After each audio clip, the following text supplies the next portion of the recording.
Дами и господа, Рашков и Асенов, започваме!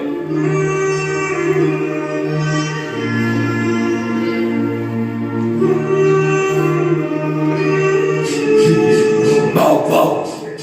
Много те обича, но вече всичко свърши. Когато ми беше трудно, ти даже не ме потърси.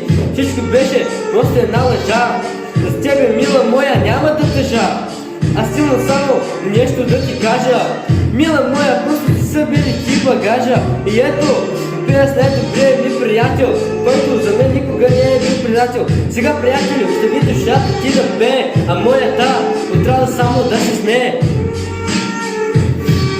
Защо винаги така се получава? Защо винаги любовта те предава? Защо едно момиче и едно момче ти обичаш, а тя пък не? Съдбата срещу те пак се обръща. Искаш любовта, но тя не се връща. Купнеш отново твоето момиче да прегърнеш. Дори за миг очите да вземеш. Да вземеш.